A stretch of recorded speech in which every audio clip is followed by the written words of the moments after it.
All right, today we're gonna see if we can fix up this Ridley X-Fire cyclocross bike.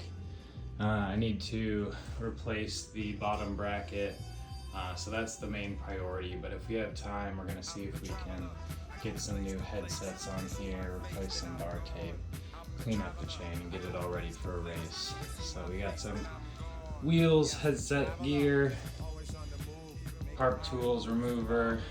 There's the crank, there's the new bottom bracket, some spacers, bar tape, a new stem. See how it goes. My first time doing something like this.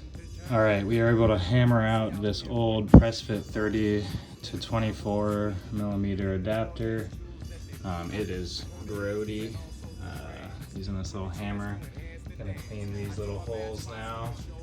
And gonna clean the steer tube and get everything else ready to go.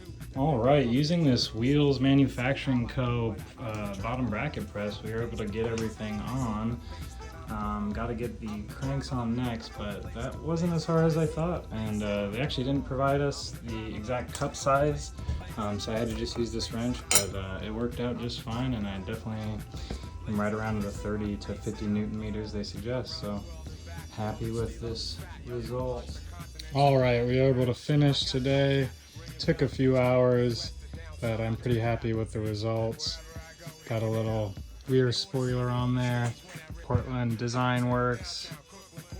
Swapped out the black crank bros with some blue crank bros that I have. We were able to get this Wheels Manufacturing bottom bracket in. That's looking great. Added some just blue highlights there. Was able to replace the bar tape. That was my first time doing it. I definitely have some things I can do better next time, but I feel pretty good about it. Added these Chris King headset spacers just because I had them and they look great.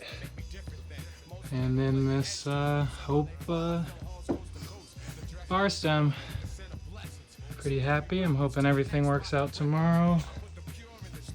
Gonna give it a quick test ride to make sure everything's fit well, and yeah.